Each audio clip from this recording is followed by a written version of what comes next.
सांगा म्हणतो की ज्यांनी जर पैसे दिले नाहीत तर त्याला खतम करून टाकू। अरे काल झाली धमकी। आम्हाला सुरक्षेचा विषय नाही आहे, हा सुरक्षेचा विषय नाही आहे। अध्यक्ष महाराज, या राज्यामध्ये कायद्याचं राज्य राहिलं की नाही राहिलं? काय काय काय काय बोलताय, काय बोलताय? त्याच्याबद्दल कौतुक केलं ना, मग अध्यक्ष महोदय ह्यांना काय संरक्षण द्यायचं? अध्यक्ष महोदय आम्ही देऊ ना। अध्यक्ष महोदय, कायद्याचं राज्य नाही राहिलंय, कशाला वाक्य पाहिजे?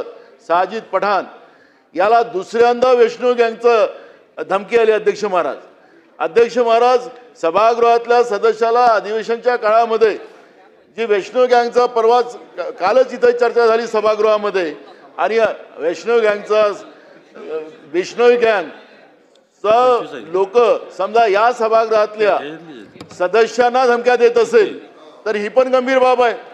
सरकारची असमर्थता याच्यामध्ये पुढे येते। अध्यक्ष महाराज, या सभागृहातला विधानसभेचे आमदार सुद्धा सुरक्षित नाही, अशी परिस्थिती निर्माण झालेली आहे।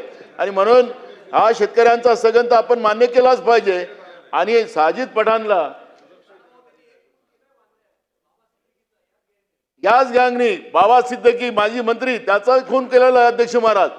आणि म्हणून मी अध्यक्ष महाराज साजिद पठाण इथं आलेले आहेत, त्यांनाही या गोष्टीची त्यांची संपूर्ण भूमिका मांडू दिली पाहिजे।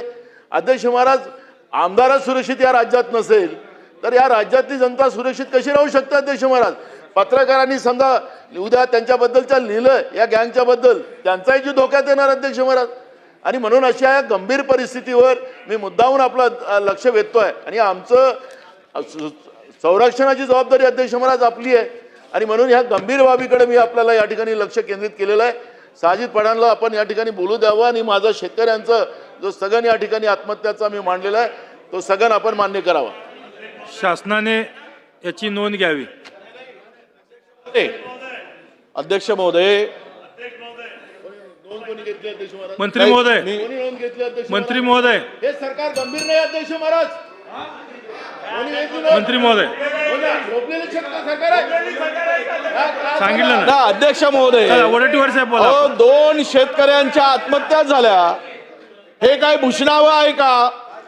दोन शेतकऱ्यांच्या आत्महत्या झाल्या। एका आत्ता अधिवेशन सुरू असताना बिश्नोई गँगचा मोरक्या लोणकर, शुभम लोणकर हा USA मधून फोन करतो। यांनी पहिल्या आलेल्या धमकीच्या वेळेस फोन ब्लॉक केला, त्यांच्या नगरसेवकाला फोन करून सांगतो, ओ थांबा ना जरा प्लीज, ओ काल आलेली धमकी आहे।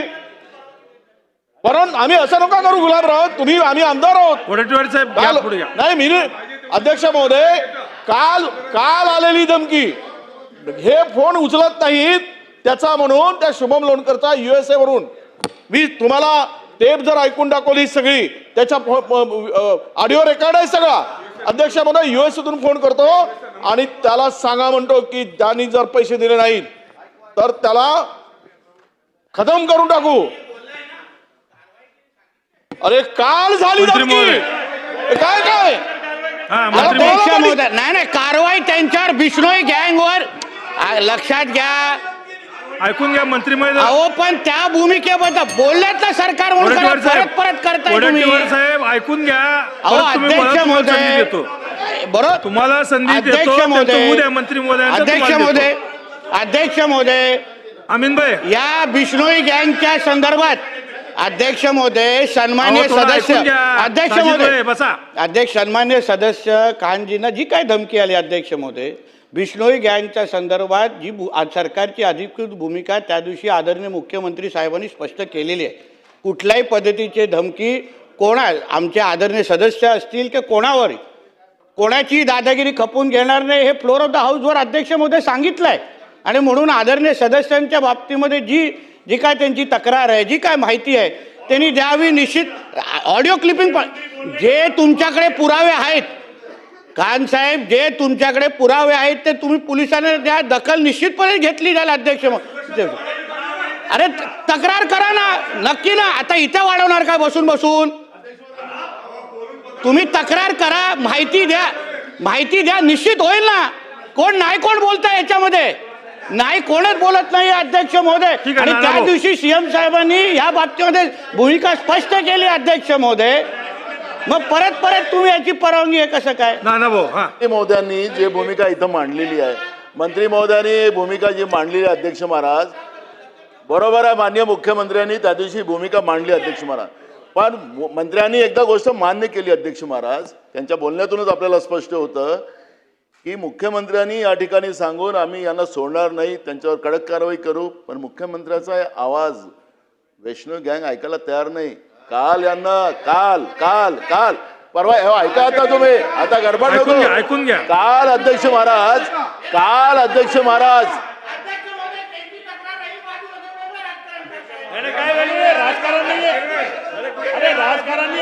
राणे साहेब हा अध्यक्ष महाराज तक्रार करायची आमदार महोदयांना, त्यांची सुरक्षेची जबाबदारी आहे ना सरकारची अध्यक्ष महोदय. उगाच टार्गेट करण्याचं काम चालू अध्यक्ष महोदय. त्यांचं आता स्थगन कशाबद्दल होता अध्यक्ष ठीक आहे, महोदय? नानाभाऊ. स्थगन कशाबद्दल होता? नाना भाऊ झाले होते. अध्यक्ष महाराज माझं पूर्ण होऊ द्या. अध्यक्ष महाराज, मंत्री महोदय सांगतात, ते मंत्री आहेत त्याच्यामुळे त्यांना जास्त कळतं असं मला वाटतं, पण अध्यक्ष महाराज हे विधानसभेचं अधिवेशन चालू आहे. अधिवेशनाच्या काळात एखादी घटना होते आणि म्हणून आम्ही सभागृहामध्ये, कारण की आमची जबाबदारी तुमची आहे अध्यक्ष महाराज, आम्हाला सुरक्षा प्रदान करायचं, आम्हाला संरक्षण करणं हे तुमची जबाबदारी आहे, आणि म्हणून आम्ही हा मुद्दा आज इथं आम्ही मांडतोय याच्यासाठी की काल झालेली घटना आहे. परवाच्या दिवशी मुख्यमंत्र्यांनी सांगितलं काल झालं, आणि म्हणून आम्हाला इथं राजकारण करायचं नाही आहे. पण अध्यक्ष महाराज आज आमच्यावर आहे, उद्या तुमच्यावर येणार. सिद्ध केलं. आम्हाला सुरक्षेचा विषय नाही आहे, हा सुरक्षेचा विषय नाही आहे अध्यक्ष महाराज. या राज्यामध्ये कायद्याचं राज्य राहिलं की नाही राहिलं? काय काय काय बोलताय? अरे काय बोलताय? काय गुलाबराव बोलताय पाटील तुम्ही? साहेब. काय गुलाबराव पाटील साहेब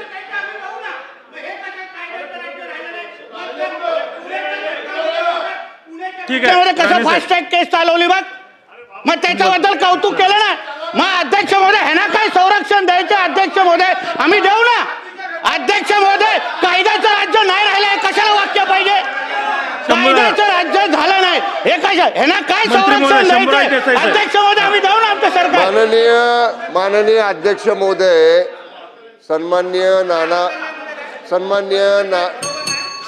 बसून घ्या. सन्मान्य नाना भाऊनी जो प्रश्न या ठिकाणी, आता ऐका ना, अरे ऐका आता वडेट्टीवार साहेब,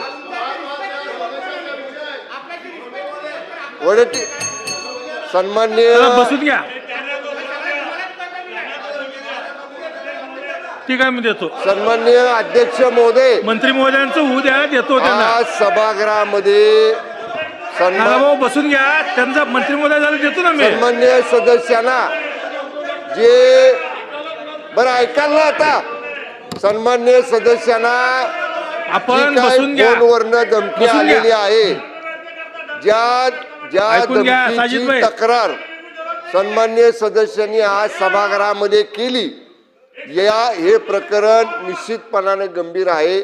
या सभागृहातल्या सगळ्या सदस्यांच्या संरक्षणाची जबाबदारी राज्य सरकारची आहे. ज्या नंबरवरनं फोन आला असेल किंवा ज्या नंबरवर फोन आला असेल